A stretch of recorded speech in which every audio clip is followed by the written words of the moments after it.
Hello, Simple History fans. Don't forget to subscribe and click the notification bell for more history videos.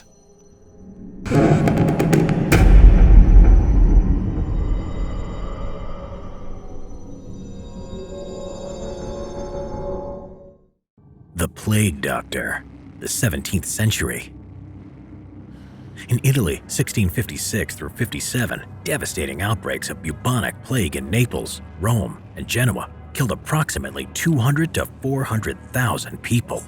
It's unknown where this deadly plague originated, but it's said to have spread from Naples, where restrictions and precautions were non-existent. In these cities, plague doctors were hired to treat plague patients, especially for the poor who could not afford treatment. The doctor's costume was designed to protect them from what was thought of as evil smells or bad air, which was seen as the cause of infection at the time. This is now known as the medically obsolete miasma theory. In reality, the plague was caused by the bacterium Yersinia pestis, which exists in fleas found on rats. The infected would have flu symptoms followed by swollen and painful lymph nodes, gangrene, and vomiting of blood, with death following within a week from infection. Some historians point to Charles Delorme as the inventor of the costume, which was modeled after soldiers' armor. The most striking feature was a birdbeak-like mask with crystal glasses. The mask was more than aesthetic and acted as a respirator filled with dried flowers or spices, which the doctor breathed through, protecting them from contagions.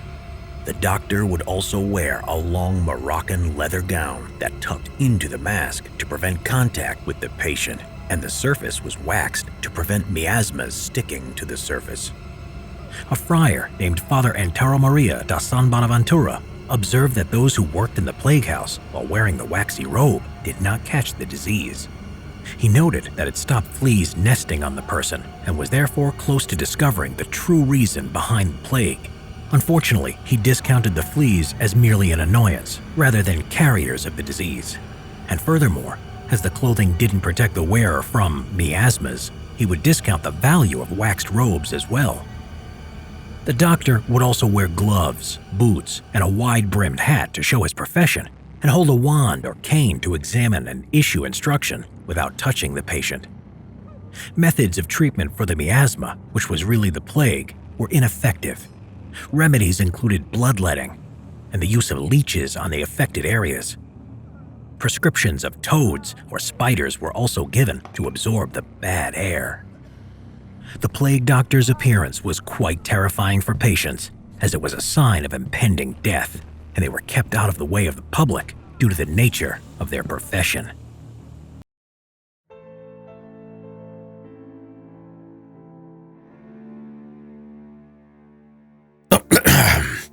How long did a person's head stay alive after being guillotined? Beheading as a form of execution has been around for centuries. By 1792, during the time of the French Revolution, it had become a highly efficient and quick form of execution in the shape of the now famous guillotine. King Louis XVI himself signed the bill that made the guillotine the official method of execution. The guillotine was a tall wooden structure first used in revolutionary France for beheading someone using a heavy, slanted blade that suddenly dropped down a set of vertical grooves. It would usually chop the condemned person's head off in one clean action, whereupon the severed head would unceremoniously drop into a basket below. Dr. Joseph Ignace Guillotine, who it was named after, claimed that the guillotine made execution as painless as possible. However, later on the device was also known as Madame la Guillotine, La Dame, the Lady, La Veuve, the Widow, Le Rasoir National, the National Razor, and Louisette. But was the execution by it truly painless?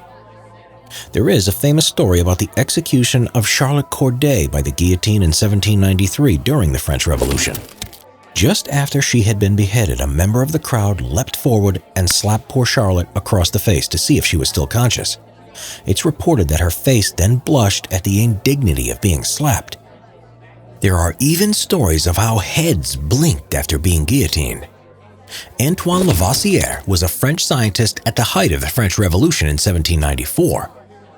He was condemned to death during the Reign of Terror and supposedly agreed to blink after his head was guillotined as one last experiment for science. His servants noted that Lavoisier blinked up to 15 seconds after the execution. Though there are many stories like this claiming that lucid decapitation or consciousness exists momentarily after beheading, and though these stories are based on real people and real events, they are most likely exaggerations or anecdotes that have become embellished over time by countless retellings.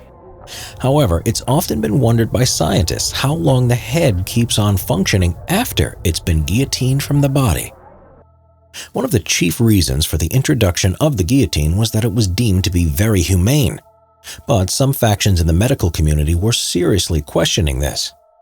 Dr. Samuel Thomas Sommering theorized that in fact a decapitated head could continue to live and feel for up to a full 15 minutes after being guillotined, and therefore the suffering was worse than death by hanging.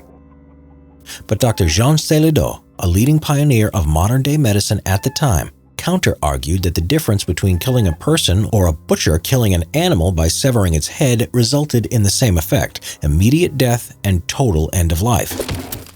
Others, such as Pierre-Jean-Georges Cabanis, argued that victims did not suffer once guillotined because the nape of the neck is where death can be caused instantly in people and animals. The twitches in the severed heads were, in his opinion, purely mechanical muscle movements without consciousness. There has been many well-documented cases of animals like chickens, cockroaches, frogs, snakes, and praying mantises surviving for a long period of time after they've been decapitated. For example, there are many accounts and videos of rattlesnakes that have been beheaded and still have been able to bite people with their head. Because the guillotine was used in France all the way up until 1977, there has been scientific research carried out using more advanced methodology on actual guillotined human heads. It has been widely reported that sometimes you will see some eye and mouth movements from a guillotined head, but today scientists are mostly convinced that this is just involuntary reflex actions that linger on in the aftermath. But still doubt and conflicting reports linger about this whole issue. One of the most compelling accounts of consciousness being said to still exist for a significant amount of time after being guillotined was in 1905. Henri Languille was executed by the device in Orleans, France. Dr. Gabriel Boriot observed that the decapitated head was still twitching, and when he called out the man's name, his eyes looked upwards and stared directly at the doctor. It was claimed that this lasted for between 25 to 30 seconds. Though later, in 1939, the Journal of the American Medical Association thought Boriot was exaggerating his account of what happened, as other witnesses that had been present at the execution said life only seemed to last for a maximum of 10 seconds, and that the man's reactions were less pronounced. Today, scientists agree that once the victim is guillotined, the separated head and the body dies from a combination of things: shock, blood loss, loss of blood pressure, and anoxia, which is the total depletion of the level of oxygen within the body. The separated body, as such, lives for about another 60 seconds until the heart finally stops beating. As for the decapitated head, scientists say that it can technically have enough oxygen stored for metabolism to continue for about 7 seconds. Though parts of the body may live on for a very short time after being guillotined, the catastrophic effect of being decapitated means that any consciousness would be extinguished almost instantly. So for about 2 to 3 seconds, the brain may still be functioning, but any intelligence would be in a fixed, unresponsive, comatose state, unaware of anything. But there has still not been conclusively proven evidence one way or another if consciousness really remains significantly after decapitation. Maybe in time we'll find out what really happens in those short moments before life is extinguished. The axe-murdering teacher. 1892. It was early in 1892, just outside of the small town of Fall River in Massachusetts, USA, at the Borden's family farm. There was a scene of a brief but deadly, cold-hearted killing spree. For in the barn lay the beheaded bodies of a dozen or so innocent victims, all killed by the farm owner, retired 70-year-old banker Andrew Borden. His wife Abby and one of his daughters Emma were practical farming folk and understood the need for the killing. having themselves regularly slaughtered chickens and pigs for the dinner table. So this killing to them was no different, and they busied themselves collecting the bodies ready to be cleaned up and made into pies. But Andrew's other daughter, Lizzie, was much more sensitive about seeing her beloved pigeons being slaughtered. For she had raised them since they had been born, more as pets, unlike others who simply saw them as yet another food source on the farm. Lizzie and her father had never been close, and she had always resented him for marrying a woman called Abby Gray a few years after her mother's death. Lizzie's relationship with her stepmother, Abby, had deteriorated even further when she had found out that her father had bought several properties in secret. What distressed Lizzie was that the benefactor was her stepmother at the expense of herself and her sister Emma. A house was even purchased for Sarah Gray Whitehead, Abby's younger half-sister. A few months later, there would be more slaughter at the Borden farm. On the morning of August 4th, 1892, Lizzie was in the barn and heard a strange noise from the house. She rushed into the house and into the sitting room. What she saw was truly horrifying. Lying dead on the couch was her father, his face badly disfigured as someone had struck him several times with a hatchet, killing him almost instantly. Lizzie then summoned the maid Bridget Sullivan, but didn't let her go into the sitting room, feeling that the sight of her dead father would be too much for the young maid. Earlier, Lizzie's 64-year-old stepmother had told Bridget that she was out visiting a sick friend, but she was found shortly after Mr. Borden's body was discovered. She was lying face down in the guest room upstairs. She had also been murdered, having been savagely hacked to death from behind with a hatchet. But what was noticeable about her death compared to her husband's was it had been much more violent and intense, as if the assailant had hated the victim, something that was later brought up at the murder trial. And the hatchet, thought to have been used to kill both victims, may have in fact been the same one used by Lizzie's father to kill her much-beloved pigeons a few months earlier. The police investigated and put together the following timeline. The timing of the deaths were most odd. The medical examiner concluded that the stepmother was killed from behind at around 9 a.m. while cleaning the guest room floor. But the father was not killed until about 11 a.m. He had arrived home at approximately 10:45 a.m. unexpectedly, having been out on business most of the morning. He had then gone into the sitting room to take a nap. Lizzie discovered her murdered father at 11:10 a.m. It did strike the police as strange that in such a small 3-story house, nothing untoward was seen or heard as going on by either Lizzie or the maid the whole morning. Yet 2 people who had been brutally murdered went unnoticed by the pair of them. The maid's explanation for this was that she had spent the entire morning cleaning the outside of the house on the instructions of the stepmother, Mrs. Borden. She was then resting from her duties in the 3rd-floor room, while Lizzie claimed she was in the barn searching for lead sinkers for an upcoming fishing excursion. The police did carry out a search of the house, but later admitted that it was only a cursory inspection, and they did not carry out a thorough search until 2 days later, on August 6th. At the inquest into the deaths, the medical examiner noted Mr. Borden had been killed by being struck at least 9 times with a hatchet, one blow slicing through his eyeball. The stepmother had been killed by 17 deeper, more intense blows to the back of her head. Lizzie's testimony at the inquest was all over the place, making little sense, and she contradicted herself continually. Also, some of the things she said were simply not true, like she said she helped her father put on his slippers before he took his fateful nap. But the crime scene photographs clearly showed him still wearing his shoes. On August 11, 1892, the police arrested Lizzie based on her confused answers at the inquest and on the fact that she had the most to gain from the death of her father and stepmother. Her father was a wealthy man, and with the stepmother dead, the 2 sisters stood to inherit a small fortune. The trial of Lizzie Borden began in June 1893 and became a national sensation. At one stage during the trial, both victims' skulls were admitted as evidence, forcing the proceedings to halt temporarily as this gruesome sight had caused Lizzie to faint. But there was no solid evidence that Lizzie committed the murders, and to the community she had a spotless character, teaching Sunday school. Lizzie was also the treasurer and secretary of the local branch of the Christian Endeavor Society, which helped to promote the society's message of leading an earnest Christian life among its members.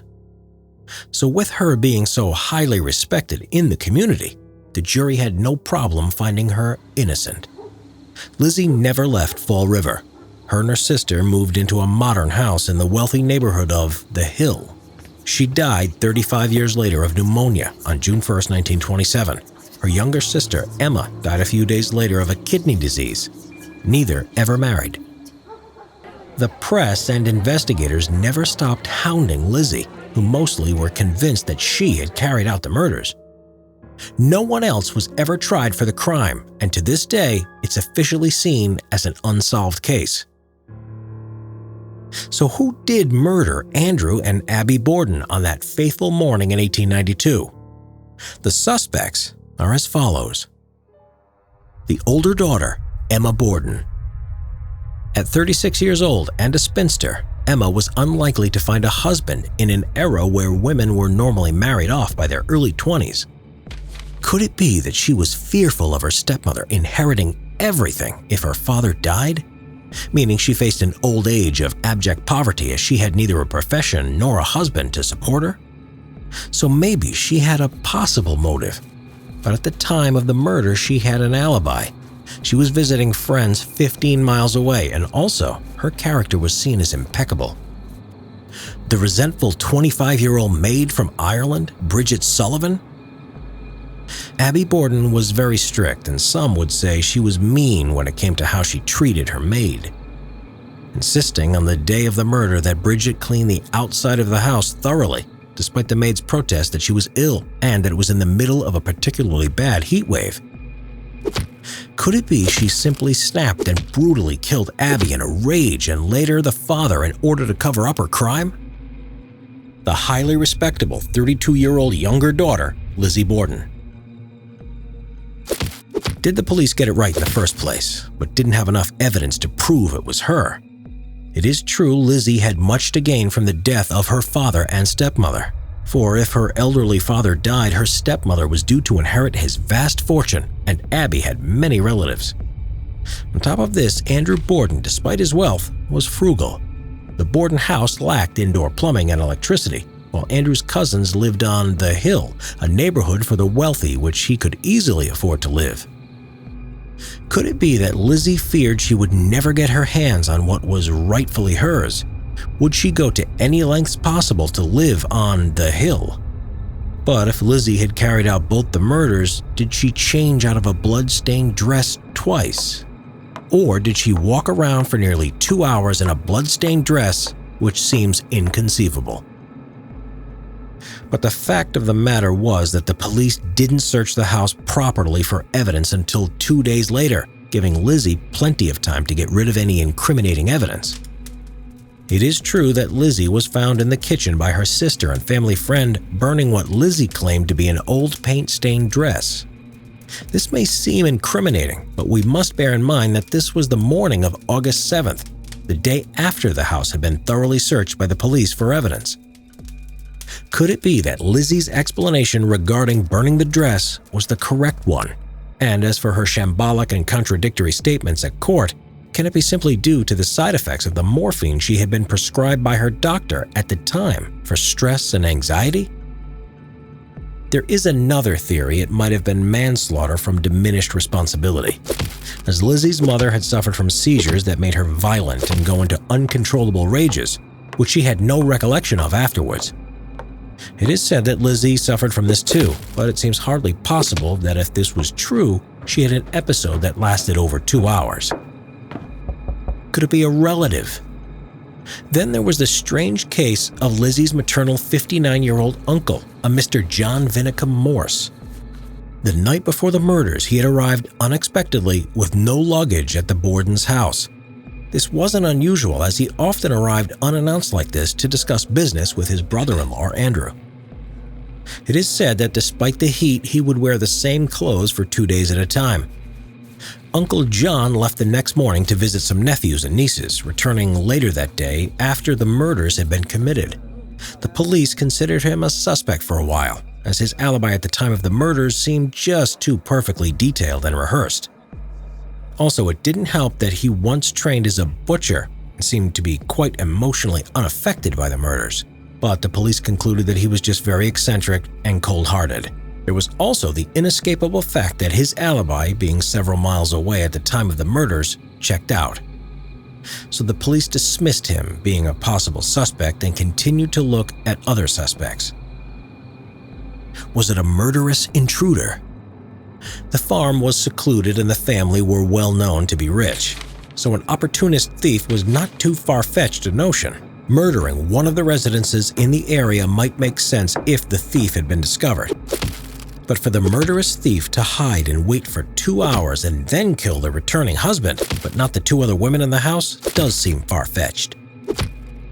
Even so, it was known that Andrew Borden was quite an unpopular man in town and had made many enemies in his business dealings. Was it a serial killer? 5 days before the trial, a local woman was hacked to death with a hatchet in her kitchen by a Portuguese immigrant named Jose Correa de Mello. She had been struck 23 times to the head. Jose was later convicted of the woman's murder. The prosecution believed it was a burglary gone wrong. Even though it must have seemed strange to have 2 murders so close together in such a small town, nobody thought there was a link between the 2 cases, despite the murder sharing similarities such as being committed in broad daylight and the murderer entering and leaving unseen. It is worth noting that Jose, according to official records, didn't come to America until after the Bordens were murdered. Was it a combination of people? Could it be that Lizzie had an accomplice? Could her accomplice have been the maid? And could they have carried out the murder together with Lizzie paying her off with her inheritance? It is true that Bridget left the family employment shortly after the murders, but accounts differ regarding what happened to her next. Some say she found employment elsewhere and eventually married, while another more tantalizing account was that she suddenly and mysteriously came into a large amount of money and was never to be heard of again. An intriguing combination of people and events? Could it be that Abby was killed by an intruder or serial killer who then fled or left the scene, whereupon Lizzie, seizing the opportunity, murdered her father, later hoping to blame it all on the other murderer? It might seem far-fetched, but maybe Lizzie was desperate enough to carry out such a fiendish plan.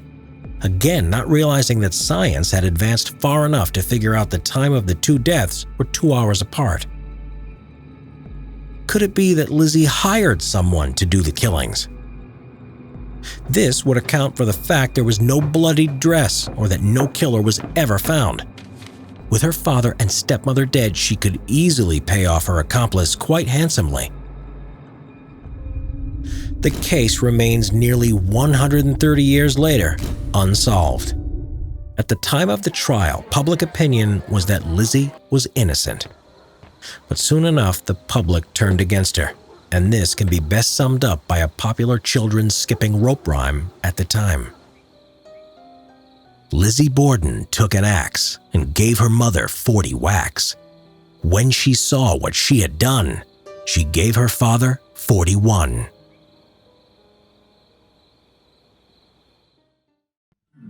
The Cannibal Escape. Australian Penal Colony. Prisons are notoriously hard places to get out of, with their high walls, locked doors, searchlights, and guards everywhere. But what if your prison was a penal colony in Australia back in the 18th and 19th century?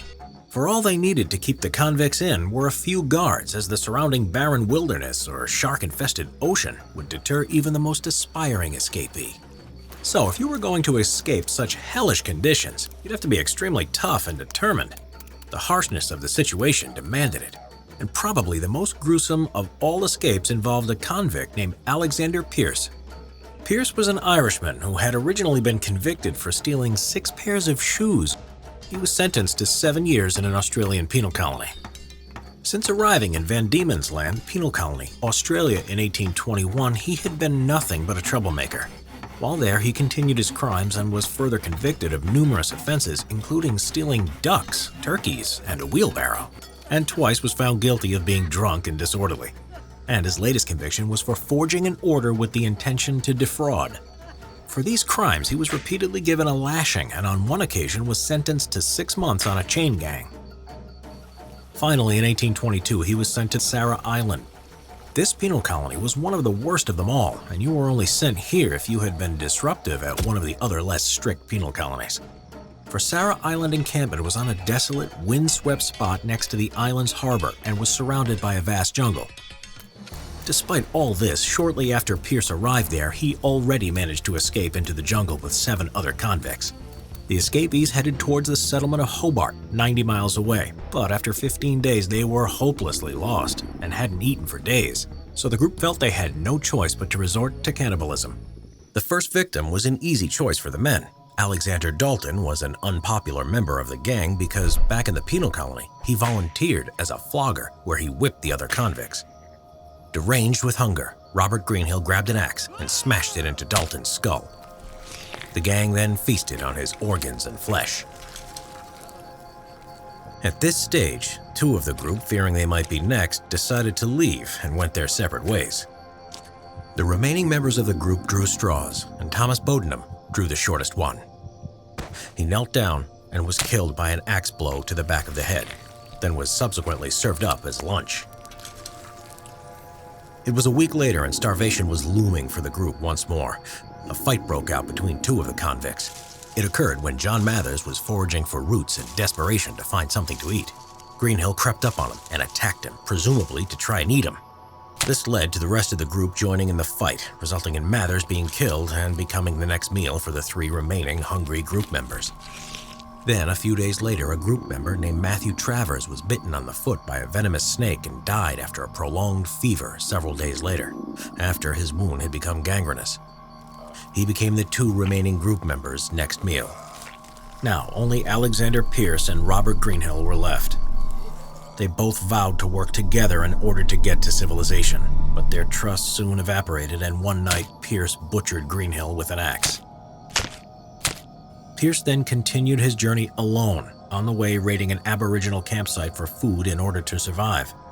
Finally, he reached civilization and soon ended up falling in with a gang of sheep rustlers.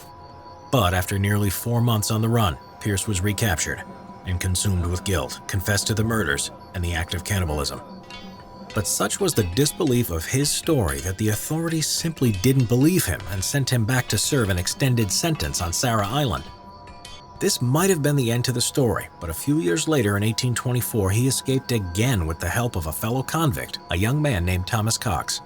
A few weeks later, further down the coast, a ship stopped to investigate a beach fire and found Pierce eating him. Pierce ended up confessing no less than 3 times to his crime of cannibalism before his execution. Once to the magistrate, then to the base commander, and lastly the night before his execution to a priest. Each time the details differed slightly, but the overall message was always the same. He had killed or taken part in killing his fellow escapees and ate their bodies. It was said he showed some remorse for having done these wicked deeds. Subsequently, he was convicted of murder and cannibalism. He was hanged for his crimes on July 19, 1824. There is no record of what he requested for his last meal. The Blackout Ripper. 1942. World War II.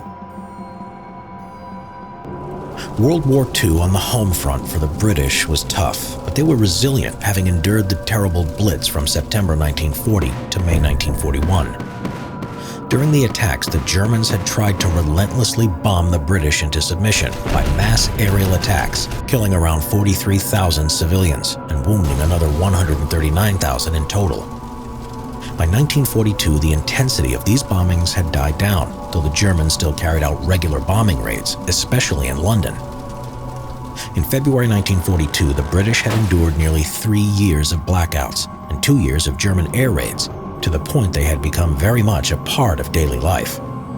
Though for the British, the grim realities of war were never that far away. On February 8, 1942, the shocking news came that the mighty British fortress of Singapore was under attack by the Japanese. But also on that day, there was a gruesome discovery much nearer to home. In an air raid shelter in central London, a woman's body laid lifeless on the floor.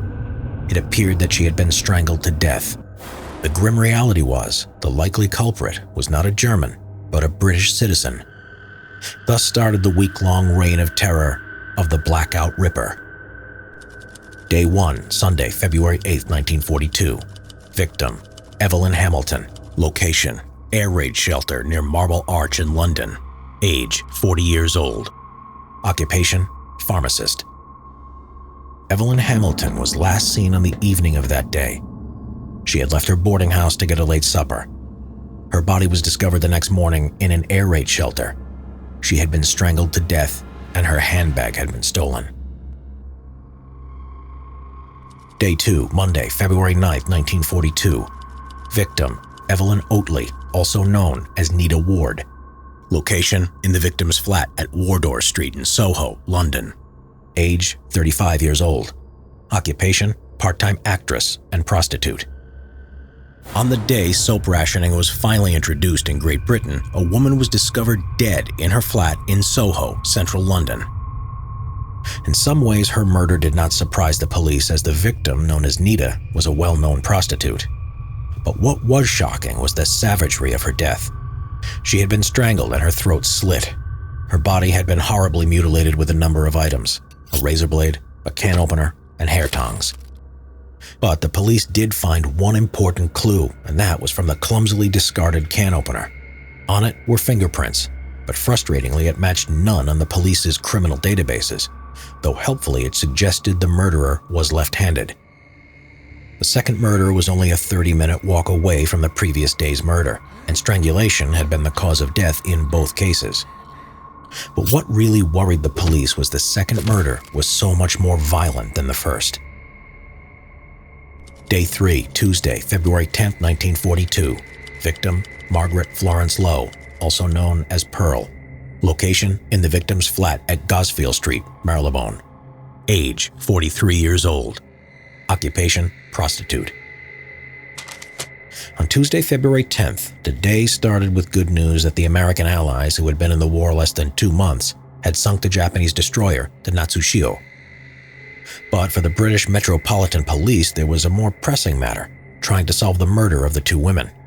Unaware there had been another murder about a mile away from yesterday's murder, but the body was not discovered until 3 days later on Friday the 13th. It had been another prostitute, a 43-year-old known as Pearl, who had been butchered in her flat. She had been strangled, but with a silk stocking or scarf, and her body had been horribly mutilated with a knife, a razor blade, and a candle. Fingerprints had been found on a candle. Day 4, Wednesday, February 11, 1942. Victim, Doris Joannet, also known as Doris Robson. Location, in the victim's flat at Sussex Garden in Paddington. Age, 32 years old. Occupation, prostitute and housewife. The next day, the police no longer had any doubt they had a serial killer on their hands, for in a ground floor flat they discovered 32-year-old Doris Joannet. Like the other women, she had been strangled and her body left horribly mutilated. By now, both the police and newspapers started to realize the 4 murders could be linked. The British newspapers dubbed the killer the Blackout Ripper and started to draw parallels with the famous Victorian serial killer, Jack the Ripper.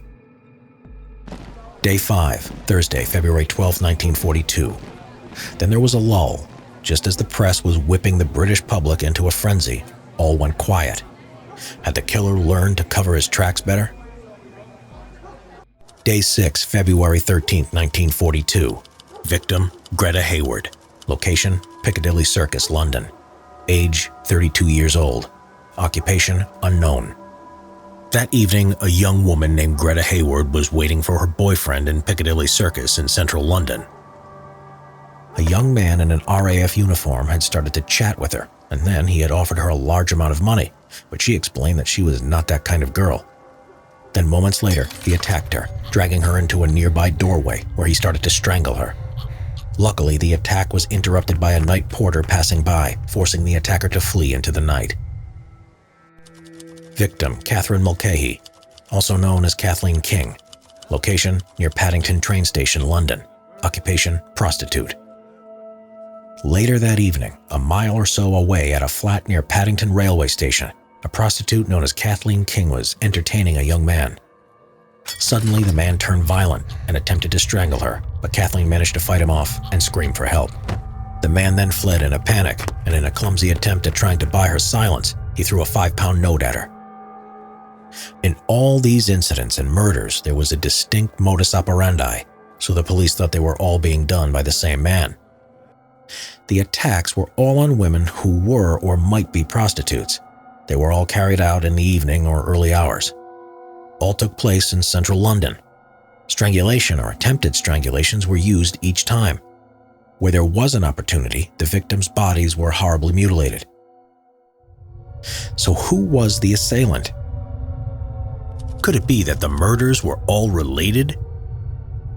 Was an under-resourced London police force jumping to the conclusion that it was a serial killer's work, as it was easier to investigate them as one case rather than individual ones? The London police force had lost many of its best men to the armed forces and was stretched thin from its civil defense duties. From 1939 to 1945, crime rose by 50%, and an undermanned police force could not cope with the habitual looting and racketeering in the capital, as well as the social problems arising from desperate and homeless citizens. So was it convenient to overlook the subtle differences between the cases? Like in the Evelyn Hamilton case, robbery may have been a motive as she was carrying around 80 pounds in cash, which would be worth about 2,600 pounds today. This was because she was in the process of moving north for a new job. The two attacks on the night of Friday the 13th were clumsy. Could they have been the acts of an enraged drunk? A complicated relationship. Another possibility was that some of the victims had tangled and complicated relationships. Could they have been the cause of their demise? For instance, Evelyn Oatley had abandoned her Lancasterian poultry farmer husband to head to London to pursue an acting career, and Doris Joannet led a double life as both a housewife and secretly as a prostitute. Her elderly husband had no idea that Doris would entertain men while he worked the night shift as a hotel manager. Could it be a copycat killer? This is not unheard of, for by midweek the murders were in all the newspapers. Could this have emboldened some maniac to carry out similar murders to satisfy their sick desires? Or a cunning murder to settle a score but made to look like the Blackout Ripper to throw the police off the scent? Was it a serial killer? The intensity and modus operandi would suggest so, and London had seen serial killers before like Jack the Ripper from 1888 to 1889, and George Joseph Smith, the Brides in the Bath murders from 1912 to 1914. With all these possibilities, the police had to put together all the pieces of the puzzle on who the Blackout Ripper was. At the scene of the attack on Greta Hayward, the attacker had left behind his gas mask case in the shop doorway.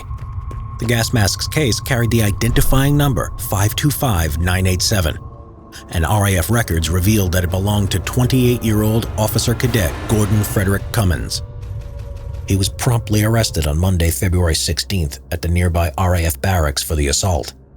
It was discovered that he had no criminal record. He seemed happily married to a secretary and was doing well for himself in the RAF, having recently been promoted from leading aircraftman in a ground crew unit to an officer cadet training to fly Supermarine Spitfire fighter aircraft. But soon, things would start to unravel for Cummins, and the pieces would start to fall into place about this short reign of terror. It was found out that Cummins was in fact a womanizer, and he was left-handed. But there was also damning hard evidence linking Cummins to the murders. The police found a cigarette case in his uniform pocket belonging to one of the victims, Margaret Lowe. In a search of his quarters, detectives found a fountain pen that had belonged to Doris Joannet. But what sealed his fate beyond a doubt was his fingerprints on the can opener used to mutilate Evelyn Oatley's body. It took the jury just 35 minutes to find Cummins guilty. An appeal in early June 1942 was dismissed, and he was hanged at Wandsworth Prison on June 25, 1942, during an air raid. Cummins protested his innocence to the very last moment. and his wife stood by him until the end, believing he was innocent.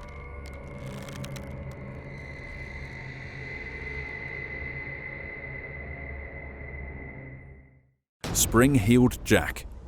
Victorian legends. 1838 to 1904. Spring-heeled Jack was a phantom-type figure who was meant to have terrified London and then later the rest of England. The description of him would vary greatly, but it was always menacing and sinister. He was a pale-looking man, breathing out blue and white flames with razor-sharp metallic claws on his fingertips and fireballs for eyes. He looked like the devil dressed as a gentleman. Sometimes he was a hideous monster with a deformed face. His alleged attacks were numerous, though no one was ever seriously hurt in any of the claimed encounters with Spring-heeled Jack. Some were scratched, but mostly his victims were left terrified. The only thing his attacks shared in common was Spring-heeled Jack's ability to escape afterwards by effortlessly jumping over tall walls and leaping with great agility from rooftop to rooftop. Where this character got his name from, we are unsure, but most likely it was because Jack was one of the most popular names in the Victorian era. Sometimes there would be a number of reported attacks in a matter of weeks, then he would disappear for months, or sometimes years at a time. There is no doubt his popularity was enhanced greatly by his exploits being heavily sensationalized by the press, especially the hugely popular penny dreadfuls, which loved to print lurid, far-fetched tales of gruesome intrigue and adventure. But also more respectable media, like The Times, reported on him regularly. It all started on January 9, 1838. There had been growing public concerns about strange sightings from different parts of London, so many that the Lord Mayor of London, Sir John Cowen, was forced to address the issue when he received an anonymous complaint that it was all part of an elaborate prank. Supposedly, 2 members of high society had a wager that one of them in 3 different disguises, as a ghost, a bear, and a devil, would visit several villages near London and cause mischief. The mayor was not convinced the story was true, but the next day the newspapers nationally took up the story, and on January 11th, the mayor felt compelled to show the public a huge pile of letters he had received from across London, complaining of similar pranks or sightings. Subsequently, a reward was then offered for the culprit's arrest. A famous and much publicized encounter with Jack happened just over a month later, on February 19th in London, when a teenage girl, Jane Aslop, answered the door to what she thought was a police officer, who said they had caught Spring-heeled Jack nearby and requested a candle. Jane went and got a candle as requested. On her return, the man threw off his cloak, and she later said he had a most hideous and frightful appearance, breathing blue and white flames from his mouth while his eyes looked like red balls of fire. He then began tearing at her gown with what seemed like metallic claws. Her screams caused her sisters to come running to her aid, and the creature fled into the night, leaving Jane terribly upset and in shock.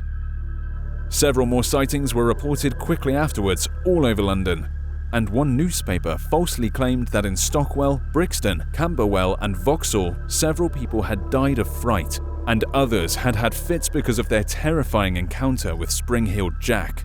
Real panic started to spread, and people's belief in him was quickly reinforced by parents telling their misbehaving children that if they did not go to bed quietly, Spring-heeled Jack would come and get them. Such was his notoriety.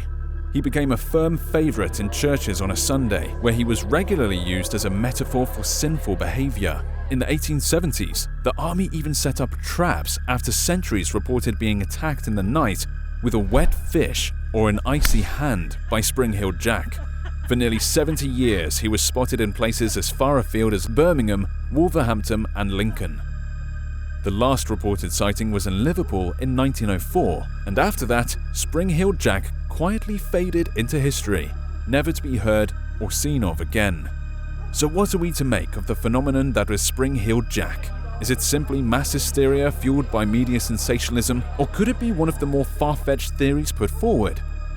One of the most credible theories was it was indeed a prank that was later continued by copycats, his more inhuman abilities exaggerated by the media and mass hysteria. A common feature of the encounters with Jack were the many props he seemed to use to enhance his appearance to make himself more menacing, like masks, metallic claws, cloaks, and helmets. Some even suggest it could have been the Marquis of Waterford, who was famous for drunken brawling, brutal jokes, and vandalism. He was also known for erratic behavior, problems with women and police officers, earning him the title the Mad Marquis, and was said to do anything for a bet. This seemingly mass hysteria was fueled regularly by the media for over 70 years, but over 100 years later, we are no close to knowing the truth behind Spring-Heeled Jack. How did people try to cure the plague? Flagellant. 14th century. European continent. The Black Death, more commonly known as the bubonic plague, swept through Europe beginning in the mid-14th century. However, this was not the first instance of the bubonic plague in the Middle Ages. Rumors about the Great Pestilence reached the European continent all the way from the Middle East and Asia before the plague itself was brought by ship. The plague wrought contagion, horror, and death upon the people of Europe from the time it landed in Sicily and gradually spread over the continent and even to the British Isles. The bubonic plague is characterized first by swelling lymph nodes in the armpits and groin known as buboes. These buboes would swell to the size of an egg, sometimes even to the size of an apple, bringing severe pain to the victims. The next stage of the sickness was the pus and blood that would seep from the swellings. This was followed by terrible aches and pains, fever, vomiting, and diarrhea. People at the time had no idea how the plague spread, believing that even touching the victim's clothing would cause contagion. However, the true cause of the plague were the fleas carried between houses by people and animals, specifically rats. The contagion spread throughout the continent as healthy people fled into the countryside and even across the English Channel, trying to escape infection. But in reality, they were bringing the infected fleas with them. The plague spread quickly throughout Europe, killing up to 50 million people and infecting even more. Due to the intensity and horror of the Black Death, without a plausible explanation at the time, people in the Middle Ages cast blame on a variety of things, the largest of which being the wrath of God.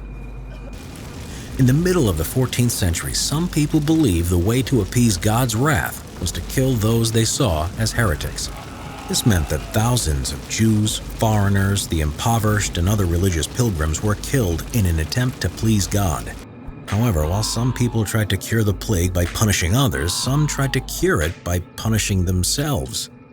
This form of religious self-punishment was known as flagellation, and it experienced a revival on a new scale because of the Black Death.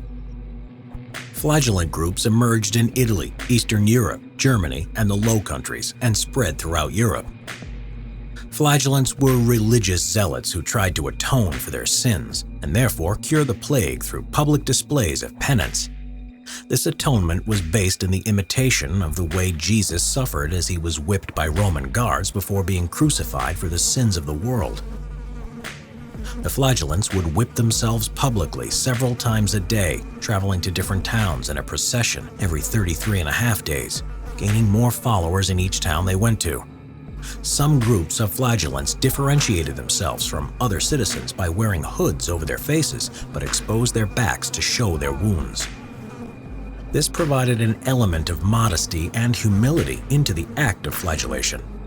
They were not to be viewed or worshipped as holy beings themselves, but their actions were meant to be viewed as atonement for the sins of all humanity. The whips consisted of 3 leather cords that had knots on each end, which sometimes had metal nails or iron spikes embedded, so that the flagellant would draw even more blood and possibly atone even deeper for their worldly sins. Flagellant's blood could be seen spattering walls, roads, and bystanders, and some saw the blood as a holy relic.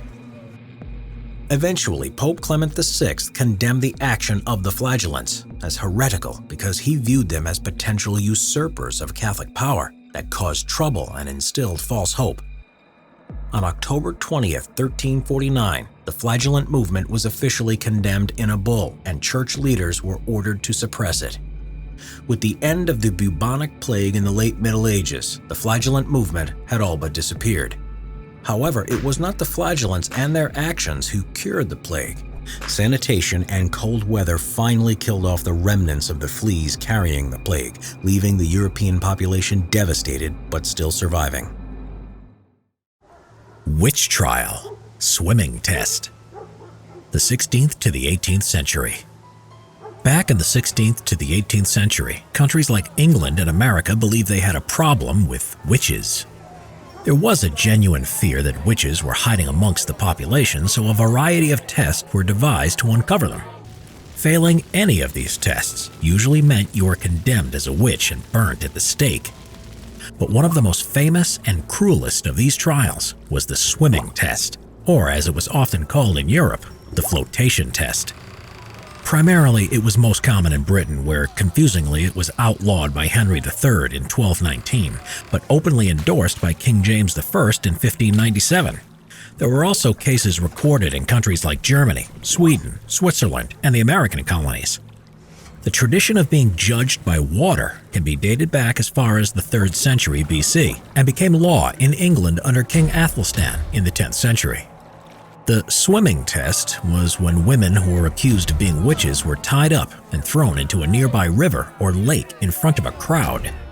The most popular methods of tying up a suspected witch would be to tie their thumbs to the opposite toes cross-bound, or simply have their hands tied up behind their back. Sometimes the accused were sewn inside a sack. Either way, it would have made it almost impossible for them to swim. If the suspects stayed afloat, they were deemed to be a witch, as it was thought that they spurned the sacrament of baptism when they had made their pact with the dark forces. Water is an agent of baptism, so it was seen as rejecting the guilty. They would then be executed by burning or hanging. If they sank, they were pure of heart and would be dragged out of the water by a rope tied to them and deemed innocent. There was the added problem that a lot of the suspects ended up drowning anyway before they could be pulled out. The practice lingered on well into the 1700s, but as the age of reason and science dawned, it soon fell into disfavor. Cucking and ducking stools. The 13th to the 17th century. Cucking stools were popular as a type of punishment in Britain in the 13th and 14th centuries. It was used to socially humiliate people for minor infractions, like women gossiping too much, or for a tradesman found to be dishonest. The word cucking comes from the Saxon cucking stool, meaning literally defecating chair, as they were originally modified commodes, which were a covered chamber pot in a wooden seat. In the cucking stool punishment, the culprit would be paraded through their own town or village, strapped to a stool that was either carried around on planks or on a wheeled carriage. The aim was to degrade them into feeling ashamed of their actions. The ducking stool was a 16th and 17th century form of punishment derived from the earlier cucking stool. The ducking stool punishment would always end in the ducking of the guilty person in water, often repeatedly in front of a large crowd.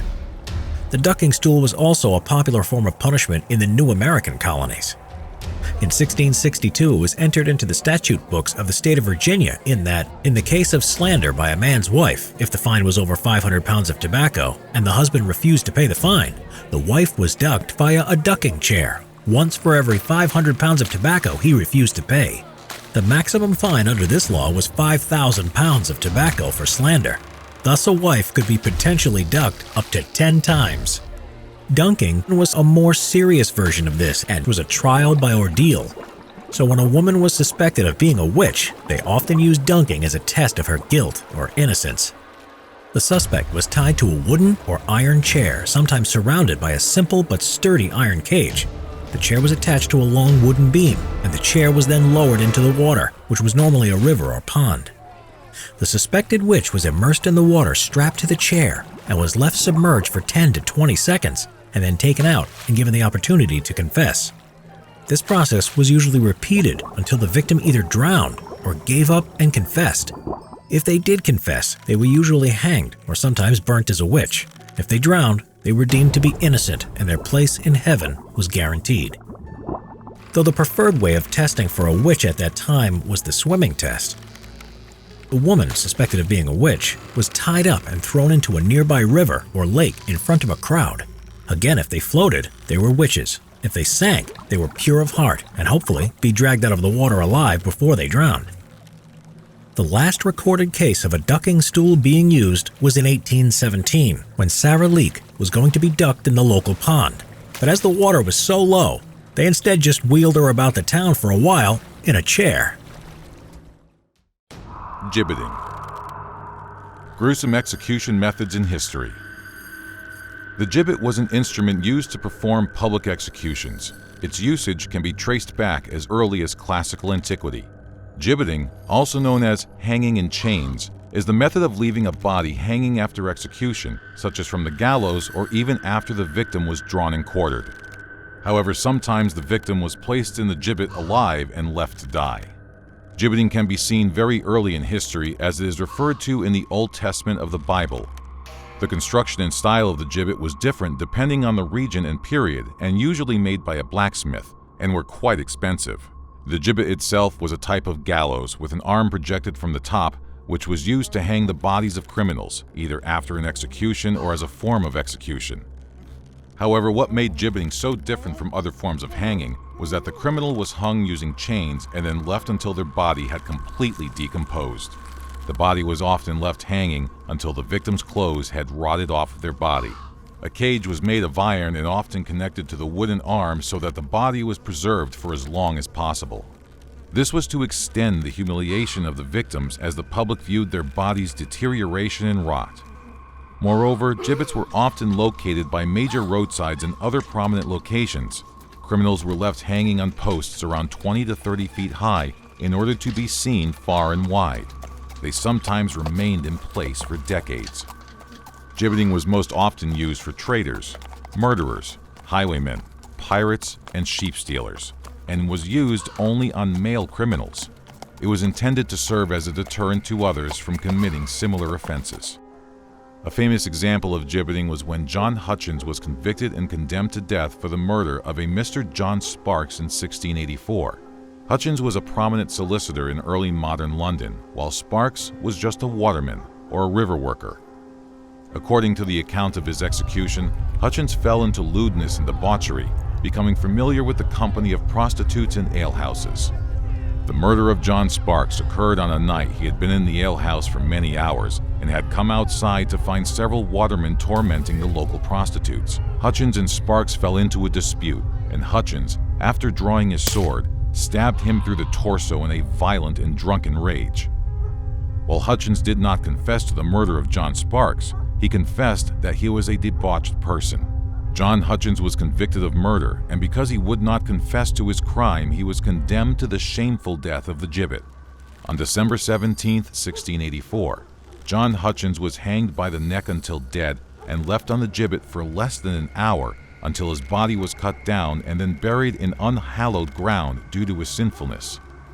Pirates were sometimes executed by hanging on a gibbet erected close to the sea or a river. Their bodies would be left dangling until they had been submerged by the tides 3 times. In London, Execution Dock is located on the north bank of the River Thames in Wapping.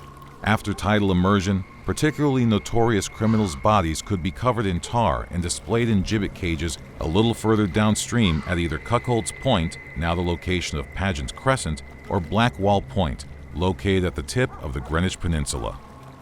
Such a fate befell Captain William Kidd in May 1701, whose corpse was left up for 3 years as a warning to other pirates of the possible consequences of their actions.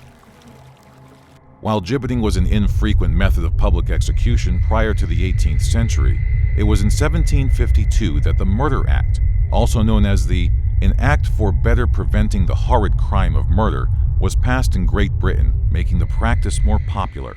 Particularly, the Murder Act made post-mortem punishments such as gibbeting customary, as it was thought of as a form of collective retribution and vengeance against murderers. So rather than being buried, murderers were to be dissected or left hanging in chains. The Murder Act was passed in 1752 due to the actions of the Hawkhurst Gang. The Hawkhurst Gang were a group of smugglers who, during the 1740s, committed frequent violent crimes throughout southeast England. Their crimes included smuggling tea and alcohol, robbery, and brutal murders. One of the most notable crimes of the Hawkhurst Gang was the murder of Richard Hawkins, a farm laborer and someone they suspected of stealing their tea. Hawkins was tortured, punched, kicked, and whipped to death. Then his body was weighted down with rocks and submerged in a local lake where it lay undiscovered for 9 months. When members of the Hawkhurst Gang were finally caught, 75 of them were imprisoned or hanged for their crimes, and 14 of those were gibbeted due to the severity of their crimes. The The last use of the gibbet in the United Kingdom occurred in 1832, almost 100 years after the Murder Act was passed, when 2 last gibbets were made for William Jobling in Jarrow and shortly after, James Cook in Leicester. It was outlawed in the United Kingdom in 1834 due to the barbarity of the act. There are 16 remaining gibbets in England. One of them still holds the skull of its unlucky occupant. The Great Plague of London, 1665 to 1666. In the spring of 1665, an epidemic of the bubonic plague emerged in London, England. The plague began in the parish of St Giles in the Fields, a poor area outside of London's walls, and as spring turned to a hot summer, it became an epidemic. The second plague pandemic is speculated to have started in China and spread through Europe through trade. The bubonic plague is caused by the bacterium Yersinia pestis, which is transmitted by fleas that live on rats. Victims would have symptoms including fever, coughing up blood, and painful buboes, blisters, and bruises on the body. Victims typically died within days of catching the illness. The poorest areas were the most unsanitary, with rubbish and waste littering the streets, and were therefore the hardest hit by the plague. Doctors were also too expensive for most people, although their treatment was limited in its effectiveness because they thought miasmas, or bad air, was the cause of the plague. The rich, meanwhile, as they could afford to, fled the city. King Charles II, the nobility, parliament and most merchants, lawyers and doctors fled, while the poor remained. The Lord Mayor and aldermen also remained, to keep order and stop the disease spreading further. In June, the Mayor closed the gates of London to people without a certificate of health, as the roads were bottlenecked from people trying to escape the city. By autumn, 7,000 people were dying from the plague every week in the city. Watchmen were employed to enforce a quarantine. If a person was infected or had died of the plague, their whole family would be locked away with them in their house, sealed from the outside and kept guard over. A red cross was then painted on the door to distinguish it. Soon enough, the whole family would be infected and would suffer the same way. A common sight was also drivers of dead cars with piles of bodies who moved around the streets calling, "Bring out your dead!" and the dead would be buried in mass graves. As winter came, the spread of disease was slowed down. From December 1665, people started to return to London, and by February 1666, the death toll had decreased to a level that was safe for the king to return. It is estimated that up to 100,000 people died in London from the Great Plague. After the Great Plague, the Great Fire of London would again engulf the city in disaster, but it may also have helped kill off some of the rats and fleas carrying the plague. Rasputin, the man who wouldn't die. December 30th, 1916. Grigory Efimovich Rasputin was born on January 21st, 1869 in Siberia, Russia, to a peasant family and led a simple life until he reached the age of 28, when it's alleged that he had a religious awakening during a pilgrimage and after that became a wandering, self-proclaimed holy man. Throughout Rasputin's life, there were constant rumors of him being involved in debauchery, drunkenness, womanizing, strange occult rituals, and belonging to a mysterious cult. But despite all this, by 1906, Rasputin was a popular high society figure in St. Petersburg and had become friends with Tsar Nicholas II and his family. By now, he had become known simply as Rasputin, and the Tsar's wife, Queen Alexandra, increasingly saw him as a prophet and a visionary who could heal her hemophiliac son, Alexei. Over the next 10 years, Rasputin's influence over the royal family and their political decisions grew and grew.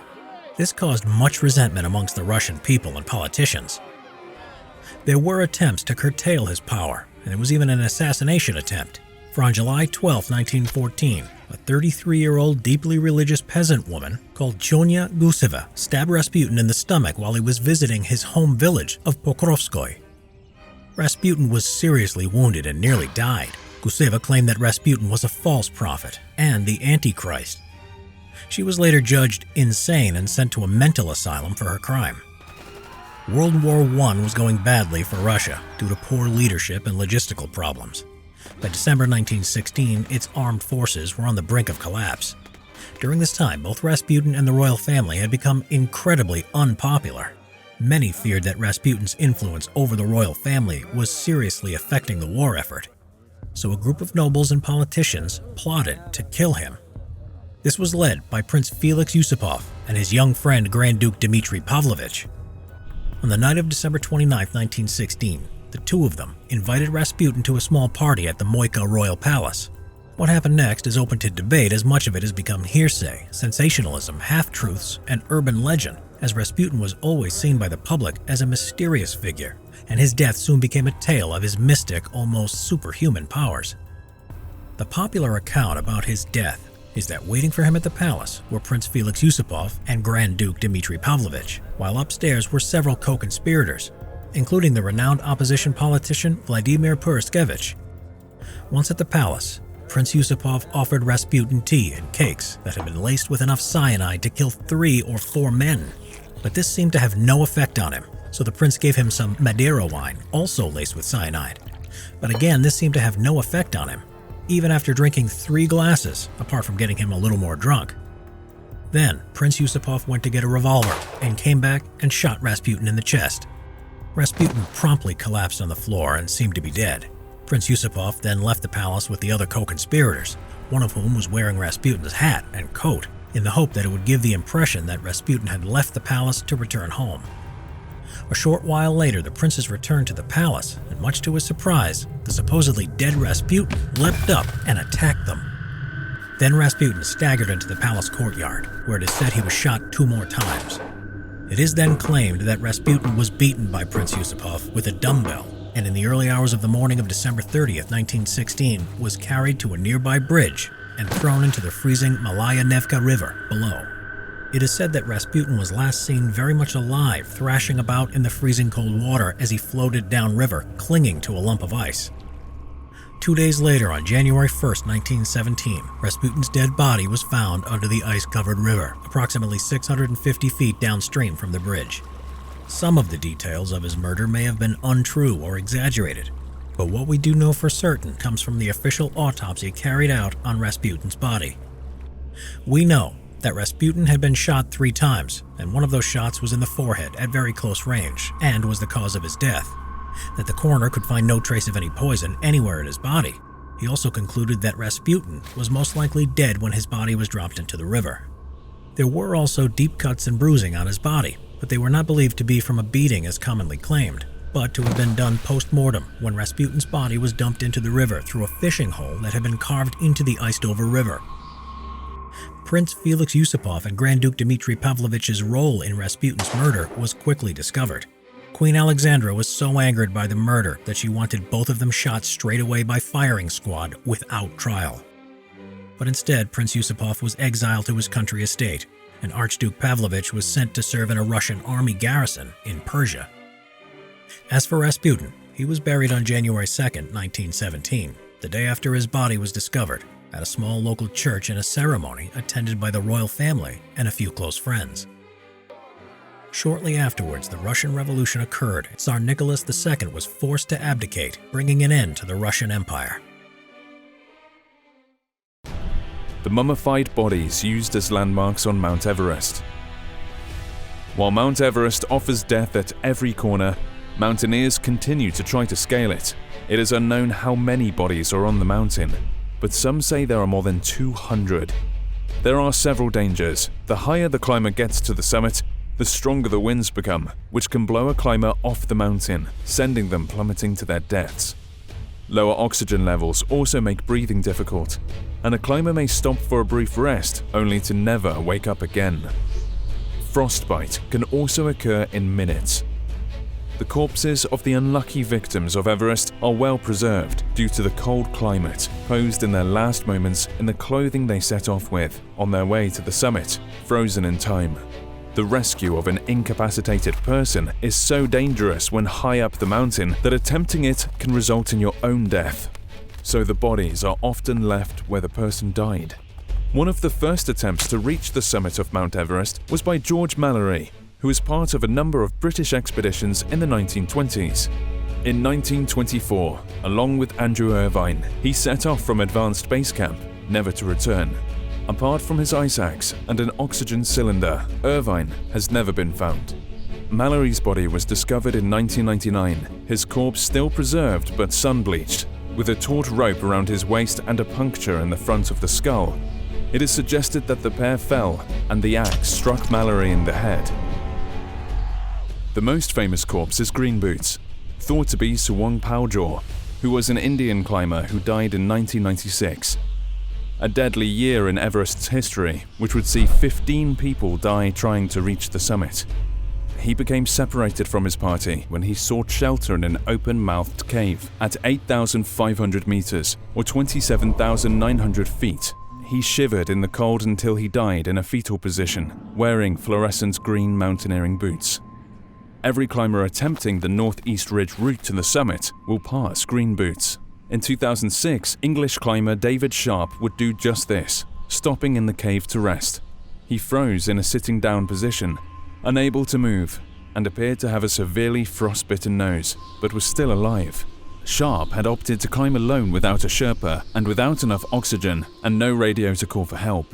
Around 40 climbers passed him by either missing him or assuming he was dead, potentially mistaking him for Green Boots. Some climbers eventually found Sharp and tried to supply supplementary oxygen. However, because he could not get up to continue, he had to be left to die. Frances Arsentiev and her husband Sergei Arsentiev were part of a climbing group descending back to camp from 8,000 meters high. But they had to do it during the night and on low oxygen supplies, which was incredibly dangerous. At one point she went missing, and Sergei chose to turn back to look for her, despite the dangers. On the way, he passed a team of Uzbek climbers. They had found her alive and frostbitten, but she could not move, so they tried to move her down as far as they could, until their own oxygen also depleted to dangerous levels, forcing them to give up their rescue. Frances and Sergei would not make it back to base camp. The next morning, Ian Woodall and Kathy O'Dowd, along with several Uzbeks, discovered Frances still alive pleading for help.